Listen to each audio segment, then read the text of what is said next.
Doug Ford is the Premier of Ontario, and he joins me now. Premier Ford, it's good to see you again. Thanks for taking the time. Good to see you, Dave. Thank you. You were pretty angry yesterday with the President and with the United States, and probably still angry today, and you wanted to go dollar for dollar. You talked about crippling their economy with energy and potash. Not necessarily a lot of agreement on that yesterday, at least those tactics from other premiers. Where do you think you are now today? Well, I think we need a strong plan moving forward, and we have to take a Team Canada approach, and the Prime Minister has to lead that approach. And I say everything's on the table. You have to negotiate through strength, not weakness. And that's the only thing that President Trump respects, is strength. If you show weakness, he'll run you over in a heartbeat. Well, with oil, with potash, with electricity exports, I know you have your own electricity exports you threatened to cut off, but Premier Frechette said no, Premier Moe, Premier Smith, they said no. Can Canada hit back as hard as you would like if those options are off the table? Yeah, I did clarify when I did say that I don't speak for the other provinces. I'll speak for Ontario, but everything has to be on the table. But is it, if the premiers of the key regions and the key economies because the U.S. has told us what they're worried about. It's energy, it's potash, it's critical minerals, right? Yeah. And, you know, if the Western premiers and others can't get on board with that, how do you leverage it? Well, that's the problem. We need a Team Canada approach led by the Prime Minister. And if he doesn't want to lead it with the other premiers, then I can't do it alone. I feel some days that I'm standing alone protecting Canada, and I need everyone else to get on side. So you said that yesterday too. What do you mean by that? What is it? Well, I think everyone should be out there being a little more vocal, right? Trump looks at any weakness whatsoever, and if he looks at premiers agreeing or disagreeing, he looks at the Prime Minister not being as tough as he thought he might be, and I'm not saying he is or he isn't. I just want to see a plan from him, and we look forward to hearing from him tonight and tomorrow. Right, because he's going to attend a social with the premiers tonight, yes. And then you're going to have your formal meeting tomorrow. That's right. What do you want to see in terms of a plan? Do you want like a fully detailed battle plan, or in terms of options that could be triggered at the end of the 28 days? What do you need to see from our attorney? You know, he won't have it ready tonight or tomorrow, I'm pretty sure, but he has to come up with one and give a clear direction to the rest of the country. Ontario will be affected more than any other jurisdiction. He's put tariffs on our auto, on our steel, on our manufacturing. So it hits us harder than any other jurisdiction in the country. And since I'm the Premier of Ontario, I have to stand up for the people of Ontario, but I feel an obligation to stand up for the people of Canada as well. Because we are the engine of Canada. And where Ontario goes, a lot of times the rest of the country goes. So we just, I just don't believe in rolling over. You know, we always seem to be on our back foot with Trump, and the best defense is a strong offense. So when you say you want to see a strong Team Canada led by the Prime Minister, with these leverage points of critical minerals, potash, energy, does that mean you think the Prime Minister should be willing to use those resources aggressively, even if Daniel Smith and Scott Moe, Tony Wakeham, because they're an oil-producing province in Newfoundland and Labrador, if they say no? Well, that's going to be up to the Prime Minister to bring all the premiers on side. And I just believe in negotiating through strength. That's what we need to do. Everyone's seen President Trump in action. He's sitting with the Prime Minister the night before, all buddy-buddy, and next thing you know, he wakes up and wants to throw on 50% tariffs. Yeah. Yeah, the World Cup. I wouldn't trust him as far as I could throw him. Well, this is the problem. And just to get to the Gordie Howe Bridge for a second, yes. Right? Because that was a deal. That right. was signed, and they came in and forced these Trump concessions. wanted to expedite that as quickly as possible. And all of a sudden, boom, light switch goes on. And tariffs. But what do you think of the deal that Canada had to make there, right? Because look, the bridge and splitting of the tolls, that's not meant to be a money maker. It's meant to be a wealth creator, right? An economic driver. But, you know, it's essentially giving away half of the revenue for the first 15 years to get a bridge open that was supposed to open. What are your thoughts on whether Canada did the right thing, got a fair deal on that one? Well, I don't know the whole deal in depth. Maybe I'll find out tonight. But that bridge, Ambassador Bridge, does $1 billion a day, a two-way trade across the U.S. and Canada. So, and they had a monopoly on it. I don't believe in monopolies. I'm glad the Gordie Howe Bridge will open and it'll lower costs. Right, so, because this is the argument that, yes, you have to give away some money, but the cost of not opening it in terms of economic efficiency and productivity was too great. It would delay the debt repayment. So do you think it was worth it based on just the lift you Well, get? again, I'll sit down with the Prime Minister tonight and get into the weeds a little bit and find out exactly his rationale. Right. So how far do you think premiers are prepared to go in retaliation if this now 28 days doesn't lead to some sort of a resolution on this latest round of tariffs? I mean, you want to go dollar for dollar. Yes. You've been consistent on that for quite some time. We'll run out of economy eventually compared to the United States, and not everybody sees dollar for dollar as the right approach. I mean, where do you think the premiers generally are on a consensus on this? You know, everyone has their needs, you know, from coast to coast to coast. Everyone has their needs and wants.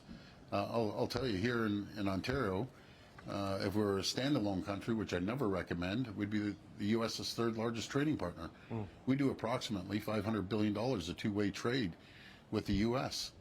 And millions of jobs on both sides of the border rely on the trade deal, on CUSMA. So would I like to see a deal? Would I like to see it renewed?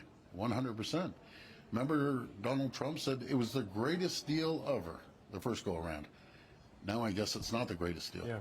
Yeah, he should find whoever negotiated that and give him a piece of his mind. Yeah. You want this deal done quickly, and there is this 28-day, 30-day countdown clock on these new tariffs. So that's the window where the Prime Minister says negotiations will intensify. But Trade Representative Greer was speaking at a Senate committee in the United States today, and he said his goal is to have something to put on the President's table by the end of this year. So, you know, the main trade bureaucrat in the United States is on a much different timeline than you are. What do you make of that message from the United States? Mr. Greer is creating, as far as I could see, going down there, talking to many, many governors, Republican and Democrat. There's uncertainty. There's uncertainty here in Canada. There's uncertainty in the U.S. And when you have uncertainty, you have investment stalled. But when you have certainty and stability, you have investment, you have job creation, you have production, you have lower cost of goods.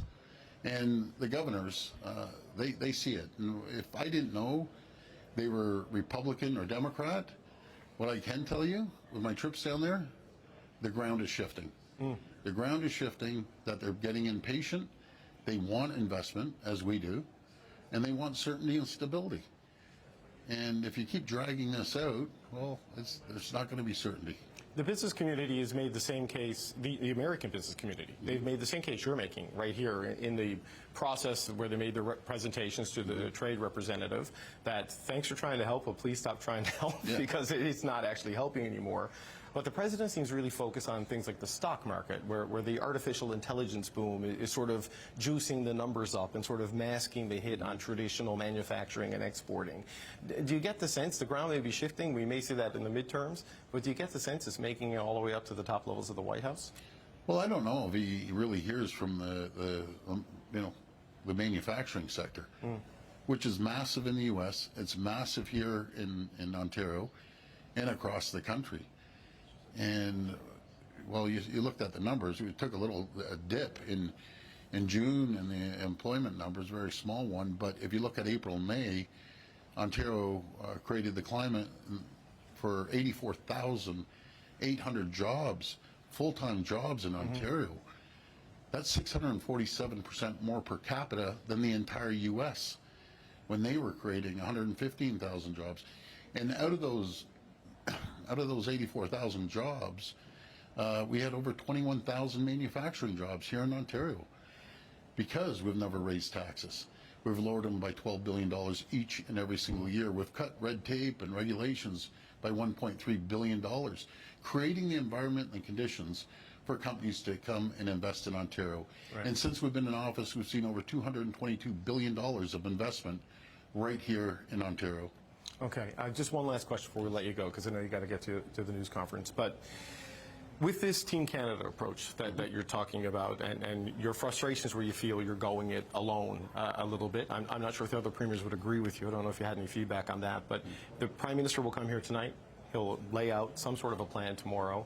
What do you want to see and need to see in the 27, 28 days that are left until these tariffs come in to reassure you this is a united Team Canada? Are you worried that it's fraying a little bit, or do you think it will hold together? No, I don't think it's fraying. Make no mistake about it. We all get along very, very well.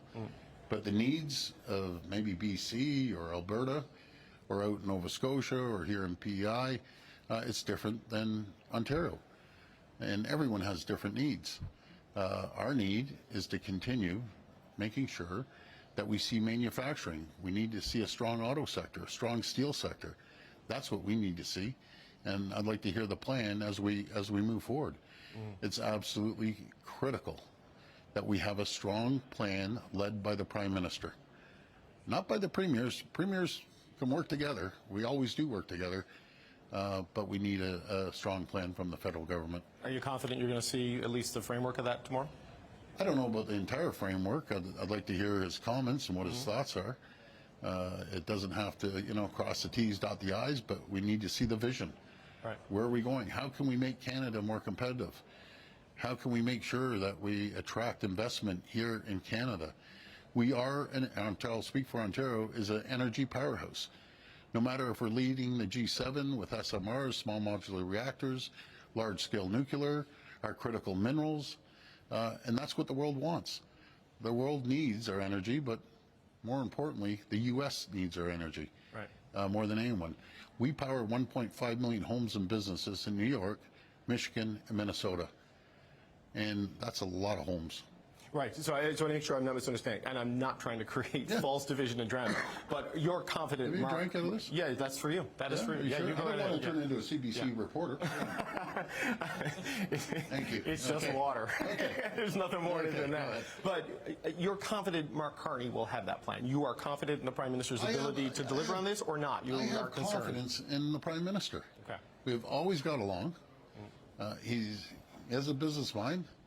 I like business-minded people, and I have confidence in him. And we need to stick together, and that's the message moving forward. We need a Team Canada approach. Right. But I do have confidence with the Prime Minister, and we'll, work out the differences amongst the premiers. We always do. I've went through 34 premiers since I've been elected, and we have some more at the table. Yeah, it changes So a lot. I've seen, I've seen a lot of premiers come through that table. But one thing, and we have all political stripes, we all get along. I really enjoy being there. I enjoy a lot of the people who have been there for a while. Wob, I think the world of. I always joke around and tell him he's politically misguided. He sounds more of a conservative than I am. And I said I'm going to give him serious counseling. But I always remind him. But all joking aside, we have a great team of talented premiers that are all working together. Okay. Ontario Premier Doug Ford, we appreciate the time. And if that water turns you into a CBC reporter, come back. You can fill in when I'm off. Okay. My tie's going red already. Okay. Thanks. Thank you. Thank you. See you Thank you, now. Dave. Bye.